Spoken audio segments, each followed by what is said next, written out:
بسم الله الرحمن الرحيم فمن كان يرجو لقاء ربه فليعمل عملا صالحا ولا يشرك بعبادة ربه أحدا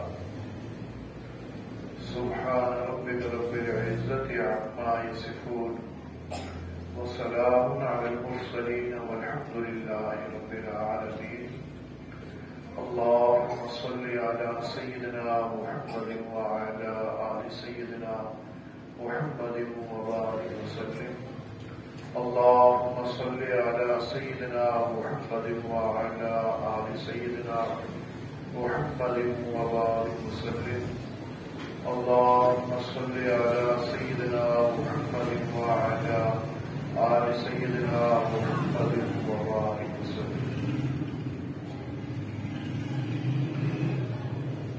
مقصد زندگی اللہ رب العزت کی بندگی ہے، مقصد حیات اللہ رب العزت کی یاد ہے. وہ زندگی جو اللہ کے بندگی کے بغیر ہے وہ زندگی نہیں، وہ تو درندگی ہے، سراسر شرمندگی ہے.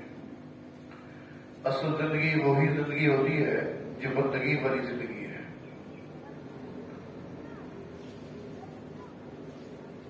ایک بزرگ سے کسی نے پوچھا بابا جی آپ کی عمر کتنی ہے؟ فرمانے لگے بیٹا میری عمر 12 سال ہے. بابا جی آپ تو بہت ضعیف ہیں، آپ کے لیے اٹھنا بیٹھنا مشکل ہو رہا ہے، یہ آپ کیا فرما رہے ہیں؟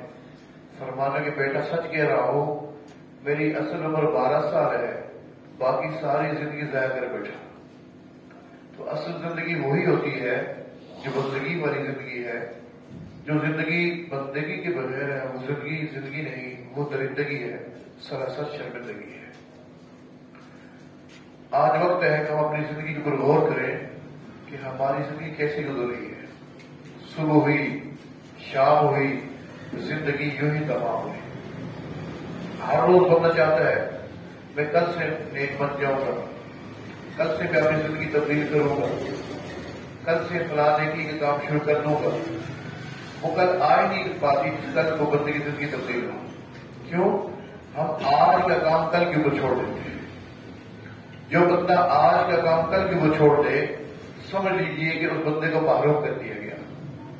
کل نہیں، میں نے آج ہی سے اپنی زندگی تبدیل کرنی ہے. شیطان کسی بندے سے یہ نہیں کہتا کہ تو نماز نہ پڑھنا یا فلاں گناہ کر لے. اس کو پتہ ہے یہ مسلمان ہے، مومن ہے، نماز پڑھے گا، یہ گناہ سے اپنے آپ کو روکے گا. وہ آہستہ آہستہ جذبہ نہ کرتا ہے، کہتا ہے ہاں بہت اچھی بات ہے، ہمیں نماز پڑھنی چاہیے، کل سے شروع کر دیں گے. کل آ جائے گی پھر کہے گا آج کچھ طبیعت ٹھیک نہیں ہے، آج جسم میں تکلیف ہے، کل سے شروع کر دیتے ہیں. دوسری کل آ گئی، تیسری کل آ گئی. وہ جو جذبہ پیدا ہوا تھا وہ جذبہ ٹھنڈا ہوا ہے. کل سے نہیں، ہم نے آج ہی سے اپنی زندگی کا رخ تبدیل کرنا ہے. ہم جتنی یہاں لوگ بیٹھے ہوئے ہیں ہم سب اپنے آپ کو جانتے ہیں کہ ہماری زندگی کیسی ہے. لوگوں سے رب تعالیٰ نے ہمیں چھپایا ہوا ہوتا ہے. یہ امام الانبیاء محمد رسول اللہ صلی اللہ تعالی علیہ وسلم کے دعاؤں کے صدقے. مسجد نبوی کے قریب ایک اور مسجد ہے جس کو مسجد اجابہ کہا جاتا ہے. آپ علیہ الصلوۃ والسلام اس جگہ تشریف لائے تھے. آپ نے اپنی امت کے لیے 2-3 دعائیں مانگی تھی. ایک دعا یہ مانگی اللہ میری امت کی شکلیں ان کے گناہوں کی وجہ سے بسر کر دینا. اور دوسری دعا یہ مانگی اللہ میری امت کے اوپر عمومی عذاب نہ بھیج دینا، کوئی ایسا عذاب نہ بھیج دینا کہ میری ساری امت بھی یک وقت ختم ہو جائے. اگر یہ دعائیں نہ ہوتی نا تو ہم میں سے یہاں کوئی کس شکل میں بیٹھا ہوتا، کوئی کس شکل میں بیٹھا ہوتا. تو آقا علیہ الصلوۃ والسلام نے دعائیں فرمائی. رب تعالیٰ نے کرم فرما دیا کہ ہمارے عیبوں کو دوسروں سے چھپایا ہوا ہے. لوگ ہمارے گناہوں کے باوجود بھی تعریفیں کر رہے ہوتے ہیں، حالانکہ ہم گناہوں میں ڈوبے ہوتے ہیں، اس کے باوجود بھی لوگ کہتے ہیں یہ بڑا اخلاقی آدمی ہے، یہ بڑا اچھا آدمی ہے. یہ امام الانبیاء محمد رسول اللہ صلی اللہ علیہ وسلم کے دعاؤں میں سن کے سابقہ امتوں میں ایسا نہیں تھا. سابقہ امتوں میں جب بندہ گناہ کبیرہ کرتا تھا اس کی شکل مسخ ہو جاتی تھی، بندر اور خنزیر میں اس کی شکل تبدیل کر دی جاتی تھی. وہ چھپ کے گناہ کرتا تھا، باہر دروازے کے اوپر لکھوا دیا جاتا تھا کہ اس بندے نے فلاں گناہ کیا ہوا ہے. اس کی اپنی پیشانی کے اوپر لکھوا دیا جاتا تھا کہ اس نے یہ گناہ کیا ہوا ہے. لیکن آج بڑے سے بڑا گناہ ہے، رب تعالیٰ نے پردہ ڈالا ہوتا ہے. یہ امام الانبیاء دعاؤں کے ساتھ علماء نے لکھے حدیث کی روح سے بندے کی باطنی شکل ویسی ہوتی ہے جیسے اس کے اعمال ہوتے ہیں. ظاہری شکل تو آقا علیہ السلام کی دعا کی شکل تبدیل نہیں ہوتی، لیکن باطنی شکل ویسی ہوتی ہے جیسے اس کے اعمال ہوتے ہیں. چنانچہ علماء نے حدیث کے روح سے لکھا جس بندے کے اندر حرص کی بیماری ہو، لالچ، اس بندے کی جو باطنی شکل ہوتی ہے، جو عالم مثال میں اس کی شکل دکھائی جاتی ہے، وہ کتے جیسی ہوتی ہے. وہ بندہ جو دوسروں کو چلاکیاں دکھاتا ہے، دھوکے دیتا ہے، اس کی باطنی شکل جو ہوتی ہے وہ بندر جیسی ہوتی ہے. وہ بندہ جو فحاشی کا عادی ہو، بڑے گناہ کا عادی ہو، اس کی باطنی شکل خنزیر جیسی ہوتی ہے. وہ عالم جو بے عمل ہوتا ہے اس کی باطنی شکل گدھے جیسی ہوتی ہے. تو جیسے اعمال بندہ کرتے ہوا دنیا سے جائے گا، قیامت کے دن انہی شکلوں پہ اٹھایا جائے گا. کہ ایسا نہ ہو ہمارا ظاہر کچھ ہو، ہمارا باطن کچھ ہو. لوگوں کے سامنے تو ہم بزرگ ہو، تنہائیوں میں شیطان بھی ہم سے شرما جاتا ہو. مسجد میں ہم نیک ہو، گھر میں جا کے درندے بن جاتے ہو. اگر ہمارے ظاہر اور باطن میں فرق ہے تو آج جمعے کا دن ہے، ہم سب لوگ رب تعالیٰ کے سامنے توبہ طائب ہو جاتے ہیں تاکہ رب تعالیٰ ہماری زندگی کا رخ تبدیل فرمائے اور ہمیں نیکوکاری والی زندگی نصیب فرما دے. حدیث شریف میں آتا ہے قیامت کے دن کچھ لوگ ہوں گے جن کو جنت کے قریب لے جایا جائے گا. جب جنت کے قریب پہنچیں گے اعلان ہو جائے گا کہ ان لوگوں کا جنت میں کوئی حصہ نہیں ہے، ان لوگوں کا جنت میں کوئی حصہ نہیں ہے، ان کو واپس پیچھے دھکیل دیا جائے. صحابہ کریم تشریف فرمائے گھبرا جاتے ہیں، اے اللہ کے محبوب صلی اللہ تعالی وسلم، مجھے ڈر لگ رہا ہے کہ میں ان میں سے نہ ہو جاؤں. کیا وہ نماز بھی پڑھتے ہوں گے؟ فرمایا نہیں، وہ نمازی لوگ ہوں گے. کون لوگ ہوں گے؟ نمازی لوگ ہوں گے، حاجی ہوں گے، زکات بھی دیتے ہوں گے، وہ روزے بھی رکھتے ہوں گے. نہیں، راتوں کو اٹھ کر تہجد بھی پڑھتے ہوں گے، رو رو کے دعائیں بھی کرتے ہوں گے، جہاں بیٹھتے ہوں گے وہاں دین کی بات بھی کرتے ہوں گے. لیکن جب ان کے سامنے کوئی حرام کام آتا ہوگا اس سے اپنے آپ کو نہیں بچاتے ہوں گے. یہ وجہ ہوگی کہ ان کو جنت کے قریب لے جا کر پھر پیچھے دھکیل دیا جائے گا. ہم سب لوگ اپنے گربان میں جانے کی ایسا تو نہیں ہے کہ نمازیں بھی ہو رہی ہیں، سب کچھ اعمال بھی ہو رہے ہیں، لیکن ہم خفیہ گناہوں سے اپنے آپ کو نہیں بچاتے ہوں. اگر خفیہ گناہوں سے اپنے آپ کو نہیں بچاتے تو سمجھ لیجیے کہ اللہ تعالیٰ کا قرب نصیب نہیں ہو سکتا، پھر تو بہت مشکل کام ہے. سابقہ زمانے میں اتنے خفیہ گناہوں کی صورتیں نہیں ہوتی تھی جتنی آج خفیہ گناہوں کی صورتیں. مجھے ایک نوجوان کہنے لگا، حضرت میرے والد بھی بیٹھے ہوتے ہیں، میری والدہ بھی بیٹھی ہوتی ہیں، ہر ایک اپنے اپنے موبائل میں مصروف ہوتے ہیں. حضرت میں بھی موبائل کھول کے بیٹھ جاتا ہوں، وہ سمجھتے ہیں کہ اپنا کام کر رہا ہوگا، حضرت میں سارا وقت گناہ کر رہا ہوگا.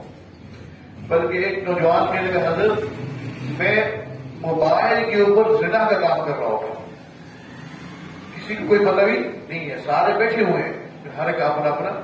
تو آج کے زمانے میں خفیہ گناہوں کی صورتیں بہت زیادہ ہیں. اس لیے اگر ہم یہ چاہتے ہیں کہ ہمارے ساتھ ایسا معاملہ نہ ہو جائے تو آج سے تمام گناہوں کو چھوڑنا ہے، ظاہری گناہوں کو چھوڑنا ہے اور خفیہ گناہوں سے بھی توبہ کرنی ہے.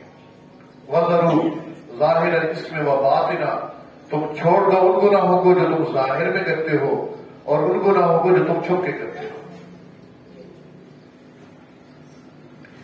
گناہ چھوٹا ہو یا بڑا ہو، اس سے انسان کو لازمی نقصان ہوتا ہے. دنیا کے اندر بھی ہوتا ہے، مرنے کے بعد تو ہے ہی ہے. دنیا کے اندر بھی ہر گناہ کا نقصان لازمت پہنچتا ہے. اگر بندہ توبہ نہیں کرے گا، کہیں نہ کہیں اس کے اثرات لازمی ظاہر ہوں گے. بچھو چھوٹا ہو یا بڑا ہو، وہ ہر ایک کو جو ہے نقصان دیتا ہے، کاٹتا ہے. کوئی بھی عقل مند بندہ یہ نہیں چاہتا کہ چھوٹا سا بچھو ہے، یہ تو بچھو کا بچہ ہے، میں اس کو اٹھا کے اپنے ہاتھ میں رکھ لوں. کوئی بھی عقل مند بندہ ایسا نہیں کرتا، کیوں؟ پتہ ہے کہ بچہ چھوٹا ہے وہ بھی کاٹتا ہے، بڑا ہے وہ بھی کاٹتا ہے. اس کی عادت ہے، پیدائشی اس کی عادت ہے کاٹنے کی. بچھو چل رہے ہوتے ہیں بہت سارے صحراؤں میں، ہم نے دیکھا کہ بچھو کی بلیں ہوتی ہیں، اندر جا رہے ہیں باہر آ رہے ہیں، اندر جا رہے ہیں باہر آ رہے ہیں، اور ہر بچھو نے اپنی دم اٹھائی ہوتی ہے. کسی نے پوچھا بچھو تم میں سے ہر ایک نے اپنی دم اٹھائی ہوئی ہے، پتہ نہیں چلتا کہ تمہارا سردار کون ہے؟ اس سردار کی علامت ہونی چاہیے. تو ایک چھوٹے سے بچھو نے کہا جناب جس کے دم کے اوپر ہاتھ رکھو گے نا وہی بتا دے گا کہ سردار کون ہے. جس کی دم کے اوپر ہاتھ رکھو گے وہی بتا دے گا کہ سردار کون ہے. کیوں؟ بچھو چھوٹا ہے وہ بھی جو ہے ڈنگ مارنے سے باز نہیں آتا، بڑا ہے وہ بھی ڈنگ مارتا ہے.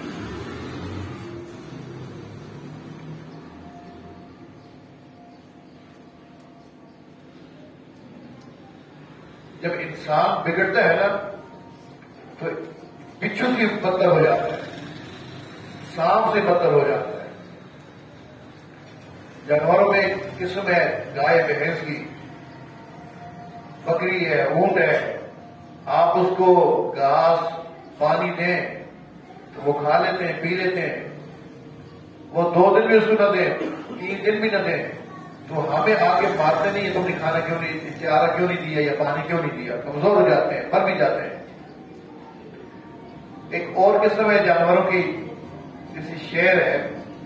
یہ شیر ایسا جانور ہے، اس کو جب بھوک لگتی ہے شکار کرتا ہے. پیٹ بھرا ہوا ہو، اس کے پاس سے کوئی گزر جائے کسی کچھ بھی نہیں کہتا. کیوں؟ پیٹ بھرا ہوا ہے. جانور گزر جائے، انسان گزر جائے، کسی کو شیر اگر پیٹ بھرا ہوا ہے تو کچھ بھی نہیں کہتا. وہ الگ بات ہے، چھیڑ چھاڑی کریں گے تو وہ حملہ کر دے گا، لیکن اس کے ساتھ چھیڑ چھاڑی نہ کریں، اس کے قریب سے گزر جائے کچھ بھی نہیں کہتا.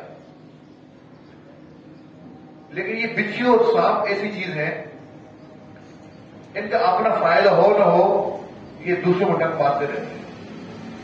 بچھو بھاگا جا رہا ہوتا ہے، اس کے سامنے لکڑی آتی ہے اس کو ڈستا ہے، پتھر آ جائے اس کو ڈستا ہے، دیوار آ جائے اس کو ڈستا ہے، کوئی زندہ چیز آ جائے اس کو ڈس لیتا ہے. اب دیواروں کو ڈسنے سے یا پتھروں کو جو ہے ڈنگ مارنے سے اس کو کیا ہوگا؟ پتھر کا تو کوئی نقصان نہیں ہے، عادت ہے اس کی ڈسنے کی. جب انسان بگڑتا ہے ان تیسری قسم کے جانوروں سے بدتر ہو جاتا ہے. آپ نے کبھی نہیں سنا ہوگا کہ یہ کیا نام ہے جگہ کا، گرجا روڈ میں بچھو نکلایا اور اس نے اتنے سارے لوگوں کو مار دیا، ڈنگ مارا اور لوگ مر گئے. ہاں ایک دو کا واقعہ ہو جاتا ہے کہ کسی سانپ نے کسی کو کاٹ دیا، یہ بچھو نے کسی کو کاٹ دیا. ایسا نہیں کہ پوری کی پوری بستی والوں کو نقصان دے دے.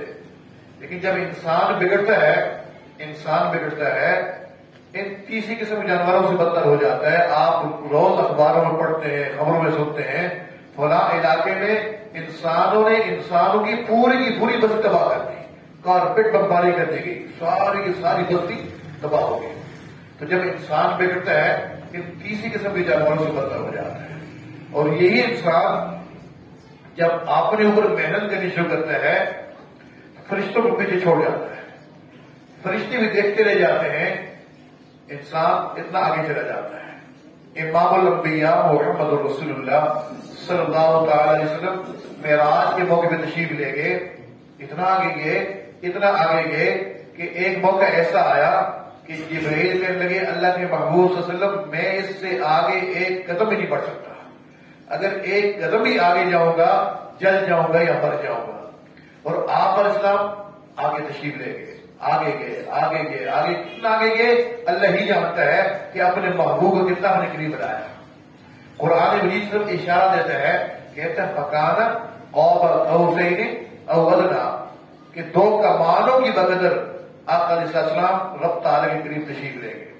علماء فرماتے ہیں دیکھو جب ایک بندہ دوسرے بندے سے گلے ملتا ہے نا تو دونوں بازو اٹھاتا ہے، دونوں بازو جب اٹھاتا ہے تو یہ کمانوں کی مانند بن جاتے ہیں۔ گویا اتنا جو ہے اللہ کے محبوب صلی اللہ علیہ وسلم اپنے رب کے قریب تشریف لے گئے۔ عام سی لکڑ ہوتی ہے، کاریگر کے ہاتھ لگ جاتی ہے، اسے بہترین قسم کا قیمتی قسم کا صوفہ بن جاتا ہے، کھڑکی بن جاتی ہے، دروازہ بن جاتا ہے۔ کیوں؟ کاریگر نے محنت کی، لوہے کے اوپر محنت کرنی شروع کی انسان نے تو لوہا آسمانوں پہ اڑنا شروع ہو گیا، ہزاروں ٹن لوہا آسمانوں پہ اڑتا ہے جہازوں کی شکل میں۔ ہم تو ایک سوئی پھینکتے ہیں وہ بھی نہیں اڑتی ہے، اور جب محنت ہوتی ہے تو ہزاروں ٹن لوہا بھی اڑنا شروع ہو جاتا ہے۔ ریت کی جو ذرات ہیں ان سے لوگوں نے سرکٹ تیار کیے، وہ سرکٹ اتنے مہنگے ہیں کہ اگر ایک طرف سرکٹ رکھ دو دوسری طرف اس کا ہم وزن سونا رکھ دو تو یہ سونے سے 3 گنا زیادہ قیمتی یہ سرکٹ ہے۔ اے انسان تو لکڑی کے اوپر محنت کرتا ہے، لکڑی قیمتی بن جاتی ہے، لوہے کے اوپر محنت کرتا ہے، لوہا قیمتی بن جاتا ہے، تو مٹی کے اوپر محنت کرتا ہے، مٹی قیمتی بن جاتی ہے۔ تو اگر اپنے اوپر محنت کرے گا تو اللہ کی نظر میں کتنا قیمتی بن جائے گا۔ تو آج اس بات کی ضرورت ہے کہ ہم اپنے اوپر محنت کرنی شروع کریں۔ دوسروں کی ذرا سی بات بھی ہمیں بڑی نظر آتی ہے، دوسروں کے بارے میں سن لیتے کوئی بات تو اس کو بھی ہم لوگوں کے درمیان پھیلاتے ہیں، سنا ہے فلاں نے یہ کام کیا ہے، پتہ نہیں اس نے کیا ہی نہیں کیا، اگر کیا بھی ہے ہو سکتا ہے اسے توبہ کر لی ہو، اور ہم خام اس کی بات کو لوگوں کے درمیان پھیلا رہے ہوتے ہیں، خود گناہوں کے اندر ڈوبے ہوتے ہیں اور اپنے آپ کو نیک تصور کر رہے ہوتے ہیں۔ جب کوئی بندہ کسی دوسرے کے عیب کو لوگوں کے درمیان پھیلاتا ہے رب تعالیٰ کو بہت زیادہ غصہ آتا ہے کہ میرا بندہ تھا، اس سے گناہ ہو گیا تھا، اس نے میرے ساتھ توبہ کر لی ہے، میرے ساتھ صلح کر لی ہے، یہ کون ہوتا ہے جو میرے بندے کو اتارے دے؟ میں اس وقت تک اس بندے کو موت نہیں دوں گا، اس وقت تک اس بندے کو موت نہیں دوں گا جب تک کسی گناہ کے اندر اس کو مبتلا نہ کر دوں۔ دوستوں بزرگوں، آج سے ارادہ کریں کہ ہم نے تمام گناہ کو چھوڑنا ہے۔ آج جمعے کا دن ہے، جمعے کا دن ہے، ہم سب باوضو بیٹھے ہوئے ہیں، جمعے کی نماز کے لیے آئے ہوئے ہیں، بہت ہی مبارک وقت ہے، دعا کی قبولیت کا وقت ہے، توبہ کی قبولیت کا وقت ہے۔ آج ارادہ کریں کہ میں نے تمام گناہ کو چھوڑنا ہے، تمام گناہ کو چھوڑنا ہے، نہیں چھوڑنے رب تعالیٰ سے مانگنا ہے، رونا ہے، دعائیں مانگنی ہے۔ اللہ میں یہ گناہ نہیں چھوڑ سکتا، آپ چھڑا سکتے ہیں، اللہ آپ خود ہی ہمیں اس گناہ سے بچا لیجیے۔ دیکھیے میں آپ کے سامنے باوضو بیٹھا ہوں، جمعے کے دن ہے، اگر ابھی توبہ کر لیتے ہیں، ابھی توبہ کر لیتے ہیں، میں سالوں کی بات نہیں کر رہا، مہینوں کی بات بھی نہیں کر رہا، 1 مہینے کی بات بھی نہیں کر رہا، آج جمعہ ہے، آئندہ جمعے سے پہلے کی بات کر رہا ہوں کہ ہم خود کہیں گے الحمدللہ جس دن سے ہم نے 100% اللہ کی نافرمانی چھوڑی ہے، رب تعالیٰ نے ہماری زندگی کا رخ تبدیل فرما دیا ہے۔ یار وہ برکتیں میں جو سنا کرتا تھا وہ برکتیں ہماری آنکھوں سے نظر آنا شروع ہو گئی۔ وَهُوَ مَعَكُمْ أَيْنَمَا كُنتُمْ، وہ اللہ تمہارے ساتھ تم جہاں کی ہو۔ یہ معیت الہی والی کیفیت بندے کو محسوس ہونا شروع ہو جاتی ہے کب؟ جب بندہ 100% اللہ کی نافرمانی چھوڑتا ہے۔ یہ نہیں کہ تسبیح تو پھیر رہا ہے، یا گرجا روڈ کے بازار میں چلا گیا، بڑی تصویر دیکھی 1000 کرنے والی، وہ خرید کے لے آیا، اب پیر صاحب کے پاس گیا، مولوی صاحب کے پاس گیا، حضرت کوئی وظیفہ بتا دے میری پریشانی دور ہو جائے۔ اب اس کو وظیفہ بتا دیا گیا، یہ پوری رات مسلح پر بیٹھے ہوا تصویر چلا رہا ہے، لیکن اللہ کی نافرمانی نہیں چھوڑ رہا۔ تصویر تو چلا رہا ہے لیکن اللہ کی نافرمانی نہیں چھوڑا، پوری زندگی تصویر پھیرتا رہے، وظیفے کرتا رہے، ایسے بندے کو اللہ کا قرب نصیب نہیں ہو سکتا. ایسے بندے کی ٹینشن ختم نہیں ہوتی ہے، پریشانیاں ختم نہیں ہوتی ہے. ہاں کوئی لمبے چوڑے وظیفے نہیں کرتا، لیکن اپنے آپ کو 100% اللہ کی نافرمانی سے بچا لیتا ہے. اپنے آپ کو 100% اللہ کی نافرمانی سے بچا لیتا ہے. یہ بندہ اللہ کا ولی بن جاتا ہے، اللہ کا دوست بن جاتا ہے. انہی کے بارے میں فرمایا گیا آلہ سنو سنو، خبردار ہوشیار ہو جاؤ، سنو میری بات. ان اولیاء اللہ لا خوف علیہم ولا هم یحزنون. جو اللہ کے دوست ہوتے ہیں ان کو کسی قسم کا کوئی خوف کوئی حزن نہیں ہوتا. خوف کہتے ہیں باہر کے ڈر کو. جیسے ہم لوگ یہاں مسجد میں بیٹھے ہوئے نا، باہر کوئی درندہ کھڑا ہے یا درندہ نما انسان کھڑا ہے، ہمیں ڈر لگ رہا ہے باہر نکلیں گے ہمیں نقصان دے گا. اس قسم کے ڈر کو عربی میں کہتے ہیں خوف. کیا کہتے ہیں جی؟ خوف. لیکن کوئی ایسے کرتوت کیے ہوئے ہیں کہ اندر ہی اندر پگھل رہا ہے، غم کھائے جا رہا ہے کہ میری اس حالت کا کسی کو پتہ نہ چل جائے. اس قسم کے ڈر کو عربی میں کہتے ہیں حزن. فرمایا جو اللہ والے ہوتے ہیں نا، نہ ان کو باہر کا ڈر ہوتا ہے نہ اندر کا ڈر ہوتا ہے. یا اللہ وہ کون لوگ ہیں؟ فرمایا الذین آمنوا وکانوا یتقون. یہ وہ لوگ ہیں جو ایمان والے ہیں اور جن کی زندگی میں تقویٰ ہے. اور ایک جگہ پہ اللہ تعالیٰ صاف صاف ارشاد فرماتے ہیں ان اولیاؤہ الا المتقون. کہ اللہ کے دوست تو صرف اور صرف متقی لوگ ہوتے ہیں. اللہ کے دوست تو صرف اور صرف متقی لوگ ہوتے ہیں. تو تقویٰ نفلیں پڑھنے سے حاصل نہیں ہوتا، تقویٰ وظیفے کرنے سے حاصل نہیں ہوتا. تقویٰ حاصل ہوتا ہے 100% اپنے آپ کو اللہ کی نافرمانی سے بچانے سے. جو بندہ 100% اپنے آپ کو اللہ کی نافرمانی سے بچا لیتا ہے، یہ بندہ اللہ کا دوست بن جاتا ہے.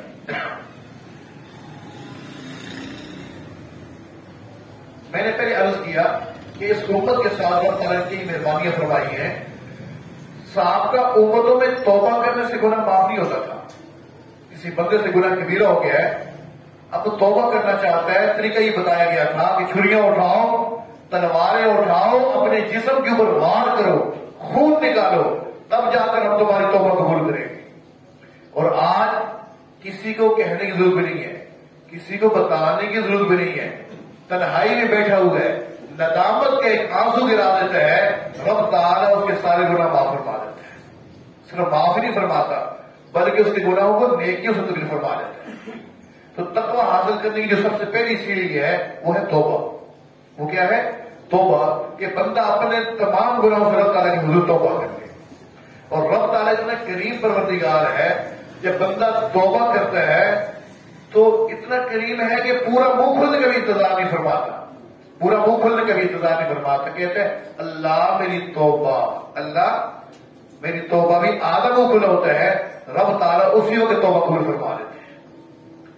شیطان وسوسے ڈالتا ہے، یار بات تو بڑی اچھی لگ رہی ہے لیکن یار میری کیا توبہ، وہ تو نیک لوگوں کی توبہ ہوتی ہے، میں تو گناہوں کے تو ڈوبا ہوا ہوں. نہیں، اس قسم کا جو وسوسہ سمجھ لیں شیطان کی طرف سے آ رہا ہے. اتنا کوئی باپ اپنے بھاگے ہوئے بیٹے کے واپس آنے کا انتظار نہیں کرتا. کوئی ماں اپنے ناراض بیٹے کے راضی ہونے کا اتنا انتظار نہیں کرتی جتنا انتظار رب تعالیٰ اپنے گنہگار بندے کی توبہ کا کر رہا ہوتا ہے. تب یہ میرا بندہ توبہ کرے گا، میں اس کی توبہ قبول کر کے اس کے گناہوں کو معاف فرما دوں. تو آج ارادہ ہے انشاءاللہ کہ سارے گناہوں سے توبہ کریں اور اپنے اخلاق کو بھی بہترین بنانا ہے. اپنے اخلاق کو بہترین بنانا ہے. جس بندے کی اخلاق اچھی نہیں ہے اس بندے کو اعمال کی لذت نہیں ملتی. جس بندے کے اخلاق اچھی نہیں ہے اس کو نماز کی چاشنی کا پتہ نہیں چلتا. رات کو اٹھ کے مناجات کرنے کی توفیق نہیں ملتی. توفیق مل بھی جائے مناجات کی لذت نہیں ملتی ہے. کیوں؟ کیسے ہو سکتا ہے کہ ہم کسی کا دل دکھا رہے ہوں اور ہمارے اوپر یہ جو مہربانی ہو جائے؟ ایسا نہیں ہے. کتنا عرصہ ہو گیا ہے نمازیں بھی پڑھ رہے ہیں، تلاوتیں بھی ہو رہی ہیں، پتہ نہیں نماز کی لذت کیوں نہیں مل رہی. بھائی نماز کی لذت اس لیے نہیں مل رہی، کہیں نہ کہیں ہم اللہ کی نافرمانی کر رہے ہیں یا مخلوق خدا کو تکلیف پہنچا رہے ہیں. اگر ہماری بیوی ہم سے خوش نہیں ہے، ہماری اولاد ہم سے خوش نہیں ہے، ہمارا پڑوسی ہم سے خوش نہیں ہے، ہمارا سکا بھائی ہم سے خوش نہیں ہے، تو بتائیے پھر کیسے ہمیں اعمال کی رزق مل سکتی ہے؟ بیماریوں میں سب سے سخت بیماری دل کی بیماری ہوتی ہے، اور دل کی بیماریوں میں سب سے جو بری بیماری ہوتی ہے وہ دل آزاری ہوتی ہے، دوسروں کا دل دکھا دینا۔ اللہ اکبر۔ آج سے ارادہ کریں کہ ہم نے کسی کے دل بھی نہیں دکھانا، ہم نے اپنے اندر تحمل والی صفت پیدا کرنی ہے، برداشت والی صفت پیدا کرنی ہے، صبر والی کیفیت کو اپنے اندر پیدا کرنا ہے۔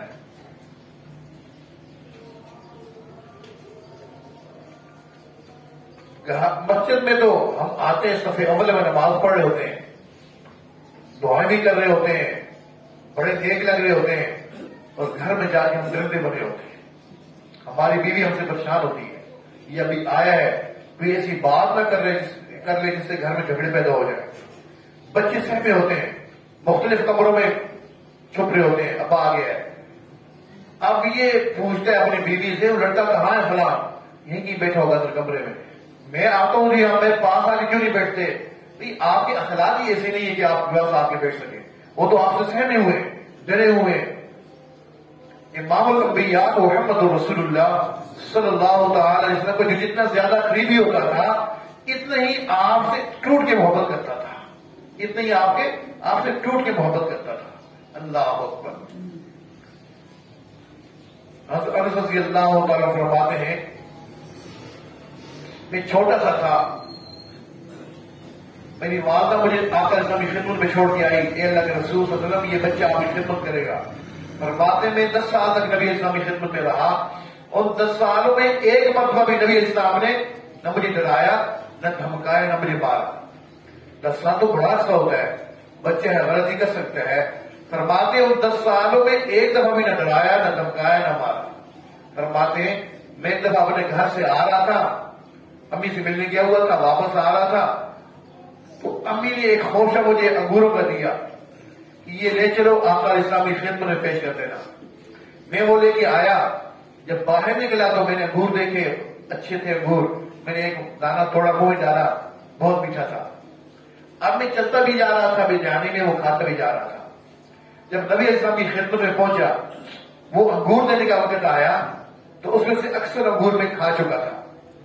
اب مجھے ڈر بھی لگ رہا ہے کہ میں کیسے پیش کروں، لیکن پیش بھی کرنے سے میں نبی اسلام کے سامنے لے گیا، کیونکہ چھوٹے بچے تھے، باتیں میں لے گیا۔ نبی اسلام نے انگوروں کا خوشہ بھی دیکھا، مجھے بھی دیکھا، پھر مسکرائے۔ نبی اسلام مسکرائے اور مسکرا کے فرمایا، انس تو کام کر کے آ گیا ہے، تو کام کر کے آ گیا ہے۔ فرماتے اتنے پیارے انداز میں نبی اسلام نے فرمایا کہ اس کے بعد دوبارہ میں نے کبھی بھی ایسی غلطی نہیں کی۔ کتنے اچھے انداز کے اندر بچوں کی تربیت ہو رہی ہوتی ہے، اور ہم بچوں کی تربیت کیسے کرتے ہیں؟ نہیں، تربیت ویسی کر سکتے ہیں جیسے آقا علیہ السلام نے بچوں کی تربیت فرمائی۔ سیدہ عائشہ صدیقہ رضی اللہ تعالیٰ عنہ فرماتی ہیں، نبی علیہ السلام کے تحمل اور برداشت کے بارے میں فرماتی ہے کہ ایک دفعہ میں بیٹھی ہوئی تھی آقا علیہ السلام کی خدمت میں، بات چیت چل رہی تھی، باتوں میں میں نے پوچھ لیا، اللہ کے رسول صلی اللہ علیہ وسلم مجھے یہ بتائیے کہ آپ کی زندگی میں سب سے مشقت والا دن کون سا تھا؟ آپ سب جانتے ہیں کہ نبی علیہ السلام کی تو ساری زندگی مشقتوں سے بھری ہوئی تھی۔ آپ دنیا میں تشریف نہیں لائے تھے کہ آپ کے والد محترم اللہ کو پیارے ہو گئے تھے۔ آپ نے کسی جنگ کا تذکرہ نہیں کیا، حتیٰ کہ جنگ کے احد میں جب آپ کو گھیرے میں لے لیا گیا تھا اور ایک کافر نے بڑا پتھر آپ کے اوپر پھینکا تھا، آپ کے سر مبارک کے اوپر لگا تھا، آپ غش کھا کے نیچے گر گئے تھے۔ جب اس جو خون تھا اس کی کڑیاں آپ کے دندان مبارک میں پھنس گئی تھی، آپ کے دندان مبارک شہید ہو گئے تھے۔ جب آپ کو صحابہ نے اوپر کر کے بٹھایا تو آپ کے سر سے خون ابل رہا تھا اور آپ کے دندان مبارک سے خون نکل رہا تھا، آپ کا پورا جسم اور کپڑے خون آلود ہو چکے تھے۔ ایک صحابی دوڑتے ہوئے آئے، ان کے آنکھوں میں آنسو آ گئے تو روتے ہوئے کہنے لگے، اللہ کے محبوب اب تو بدعا کریں نا ان کافروں کے لیے۔ فرمایا میرے ساتھی مجھے بدعا کرنے والا بنا کے نہیں بھیجا گیا۔ اللہ اکبر۔ اس واقعے کا تذکرہ نہیں فرمایا۔ حتیٰ کہ جب آپ اپنی والدہ محترمہ کے ساتھ مدینہ منورہ سے مکہ مکرمہ کی طرف آ رہے تھے، 6 سال عمر تھی اور راستے میں والدہ کا بھی انتقال ہو گیا تھا، اس کا تذکرہ نہیں فرمایا۔ نبی اسلام ارشاد فرماتے ہیں جب میں 6 سال 2 ماہ کا تھا، مجھے میری والدہ محترمہ لے کر مدینہ منورہ گئی تاکہ میرے ماموں دیکھیں اور خوش ہوں گے کہ رب تعالیٰ نے مجھے کیسی بہترین نعمت سے نوازا ہے۔ فرماتے جب ہم 4-5 دن ماموں کے گھر میں ٹھہرے مدینہ منورہ میں، تو اگلے دن میری امی کہنے لگی آؤ کہیں چلتے ہیں۔ مجھے اتنا سا یاد ہے کہ میری والدہ محترمہ نے میری انگلی پکڑی ہوئی تھی، مجھے لے کے جا رہی تھی، ایک جگہ پہ مٹی کا ڈھیر آ گیا، میری امی وہاں بیٹھ گئی، ادھر امی بیٹھی ہوئی ہے، ادھر میں بیٹھا ہوا ہوں۔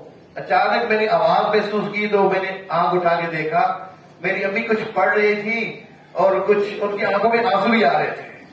علماء نے لکھا ہے ہو سکتا ہے اس وقت سیدہ آمنہ سیدنا عبداللہ کی قبر مبارک کے اوپر یہ جا کے کہہ رہی ہو، عبداللہ جب آپ شام جا رہے تھے آپ نے اسے وعدہ کیا تھا کہ جب میں واپس آؤں گا قافلے کے ساتھ، مکہ کے لوگ قافلے کے استقبال کے لیے باہر نکلیں گے، تم بھی نہا دھو کر اچھے کپڑے پہن کر دروازے کے پیچھے کھڑی ہو جانا، میرا انتظار کرنا، جیسے میں دروازہ کھولوں گا میرا دل کی چاہتا ہے میری نظر گھر میں سب سے پہلے تمہارے اوپر پڑے۔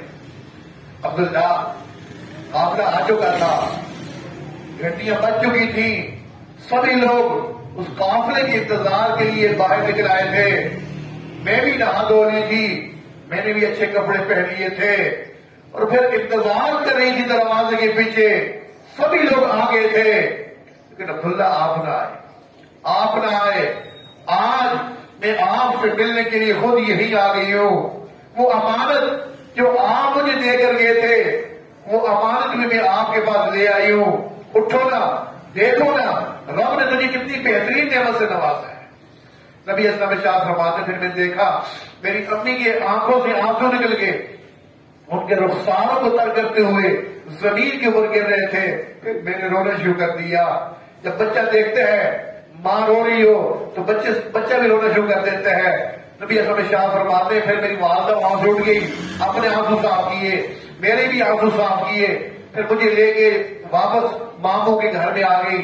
ہم 4-5 دن اور ماموں کے گھر میں ٹھہرے، پھر مجھے کہنے لگی امی ایک دن آؤ بیٹا تیاری کرو، آج ہم لوگوں نے واپس جانا اپنے گھر مکہ مکرمہ۔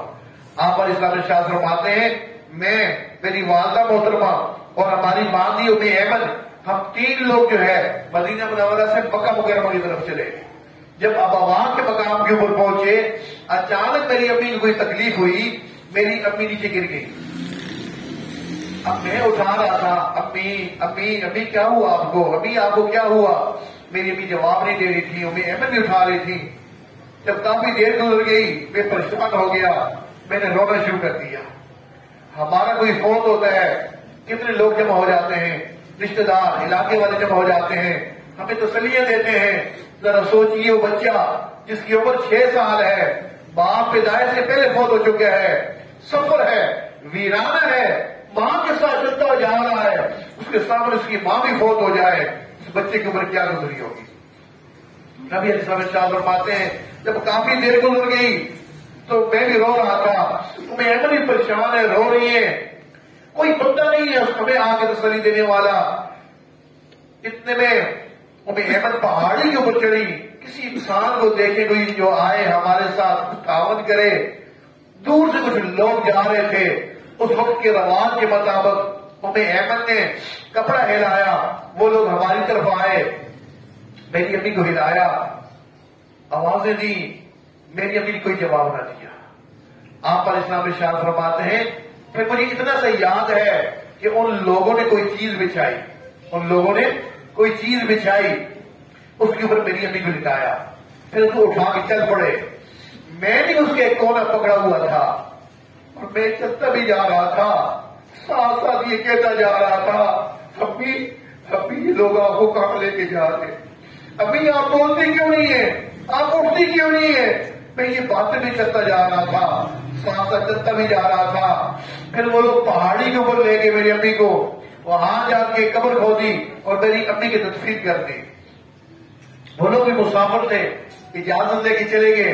ام ایمن کہتی ہے قبر کے ایک طرف میں بیٹھی پریشان رو رہی ہوں، اور دوسری طرف امام الانبیاء محمد رسول اللہ صلی اللہ تعالی علیہ وسلم اپنی والدہ محترمہ کی قبر مبارک کے ساتھ چپکے ہوئے زاروں قطار رو رہے ہیں۔ امی کیوں چھپ گئی ہے؟ امی مجھے کس کے حوالے کر کے چھپ گئی ہے؟ کافی دیر گزر گئی، ہم دونوں وہاں بیٹھے ہوئے مسافر، ہمیں کوئی اٹھانے والا بھی نہیں تھا، حتیٰ کہ رات آ گئی، رات کا اندھیرا چھانے لگا۔ اب میں نے سوچا ہم مسافروں کو یہاں سے آگے کون اٹھائے گا، مجھے ہمت کرنی چاہیے، کسی طریقے سے اس بچے کو اس کے دادا کے تک پہنچا دو۔ ام ایمن کہتی ہے میں نے بڑی مشکل سے آپ علیہ السلام کو قبر سے اٹھا کے نیچے لے کے آئی۔ نیچے جب وادی میں پہنچی اندھیرا چھا چکا تھا، ہاتھ بھی نظر نہیں آ رہا تھا۔ میں نے کہا آپ ذرا یہاں رک جائیں، میں کسی طریقے سے اونٹنی کی رسی کھول لوں، پھر آپ کو میں بٹھاتی ہوں۔ میں کیوں اندھیرا تھا، مجھے تھوڑی سی دیر لگی اونٹنی کی رسی کھولنے میں۔ جب اونٹنی کی رسی کھل گئی تو میں نے کہا آئیے آپ اس کے اوپر بیٹھ جائیے، آئیے آپ اس کے اوپر بیٹھ جائیے، لیکن پیچھے کوئی بھی نہیں تھا۔ میں ڈر گئی اس اندھیری رات میں کوئی جانور آ گیا، کوئی درندہ آ گیا جو آپ کو اٹھا کے لے گیا۔ میں بھاگی وادی کے طرف اندھیرے میں، یا محمد یا محمد، آگے سے کوئی جواب نہیں آ رہا تھا۔ پھر دوسری طرف گئی، اس طرف میں آوازیں دے رہی ہوں، وہاں سے کوئی جواب نہ آیا۔ اب میں اٹھنے کے پاس آ کے کھڑی ہوں، پریشان ہوں، زاروں قطار رو رہی ہوں۔ پہلے ایک پریشانی، دوسری یہ پریشانی آ گئی، میں اکیلی ہوں۔ اتنے میں اوپر پہاڑی سے پھر رونے کی آواز آئی۔ فرماتی جب مجھے اوپر سے پہاڑی سے رونے کی آواز آئی، میں دوڑتی اس پہاڑی کے اوپر سے اندھیرے میں پہنچی۔ میں نے کیا دیکھا، میں نے کیا منظر دیکھا، جس منظر کو دیکھ کے آسمان بھی رو رہا تھا۔ میں نے دیکھا امام الانبیاء محمد رسول اللہ صلی اللہ تعالی علیہ وسلم اپنی والدہ محترمہ کی قبر مبارک کے اوپر بالکل چت لیٹے ہوئے تھے، یوں چت لیٹے ہوئے تھے، اور دونوں بازو سے قبر مبارک کو پکڑا ہوا تھا، اور بہت زور سے پکڑا ہوا ہے۔ فرمانے امی آپ کے بغیر میں نہیں جاؤں گا، امی یہ جگہ چھوڑ کے میں کبھی بھی نہیں جاؤں گا، میں یہیں بیٹھا رہوں گا۔ امی مجھے کس کے حوالے کر کے چھپ گئی ہے؟ تو ام ایمن کہتی ہے میں آپ کو اٹھا رہی ہوں، آپ اس کا فرماتے نہیں میں کبھی بھی نہیں جاؤں گا، یہ جگہ چھوڑ کے ابھی کے بغیر میں کہیں بھی نہیں جاؤں گا۔ میں کہتی میں نے کہا دیکھو نا وہ تو دادا محترم انتظار کر رہے ہیں، آؤ چلے، دادا محترم انتظار کر رہے ہوگے۔ کہتی بڑی مشکلوں سے میں آپ علیہ السلام کو اوپر سے لے کے نیچے آئی۔ اور واقعی مکہ مکرمہ میں دادا محترم بہت زیادہ انتظار فرما رہے تھے، ہر روز صبح سورج طلوع ہوتا تھا اس پہاڑی کے اوپر جا کے بیٹھ جاتے تھے جو مدینے کے راستے میں پڑتی تھی۔ لوگوں سے پوچھتے تھے تم لوگوں نے کسی عورت کو دیکھا ہو اس کے ساتھ اتنی سی عمر کا بچہ ہو؟ لوگ کہتے بزرگوں ہم نے تو کسی کو نہیں دیکھا۔ شام تک انتظار کرتے رہتے، شام کو جب غروب ہو جاتا پھر واپس آ جاتے، اگلے پھر جا کے بیٹھ جاتے۔ ایک دن ایسے ہی بیٹھے ہوئے تھے، دور سے ایک سواری آئی، خوش ہو گئے، آج میری بہو آ گئی ہے، آج میرا پوتا آ گیا۔ اب اوپر سے نیچے اترے، آہستہ سے لاٹھی کا سالہ پکڑ کے نیچے آ رہے ہیں۔ جب سواری کے قریب پہنچے دیکھا ام ایمن بیٹھی ہوئی ہے، اور پیچھے آپ علیہ السلام انتہائی پریشانی کے حال میں بیٹھے ہوئے۔ نبی علیہ السلام ارشاد فرماتے ہیں مجھے اتنا سا یاد ہے جب میرے دادا نے میری طرف دیکھا، میں نے دادا کو دیکھا، میری آنکھوں سے پھر آنسو نکلنے شروع ہو گئے، پھر میں رونا شروع ہو گیا۔ میرے دادا پریشان ہو گئے، میرے دادا کہنے لگی ام ایمن کیا ہو گیا ہے، ام ایمن کیوں رو رہا ہے بچہ، آمنہ کہاں ہے؟ آمنہ کہاں ہے؟ ام ایمن کہتی ہے میں نے بڑی مشکلوں سے جواب دیا، اس بچے کا والد تو پیدائش سے پہلے فوت ہو گئے، آئے جب ہم ابواں کے مقام کے اوپر پہنچے اس کی والدہ بھی اللہ کو پیاری ہو گئی۔ نبی اعظم ارشاد فرماتے ہیں جب میں نے پھر سنا میری ابھی فوت ہو گئی ہے، میں نے رونا شروع کر دیا۔ میرے دادا محترم بھی ہچکیاں لے رہے، رو رہے، لاٹھی پکڑی ہے،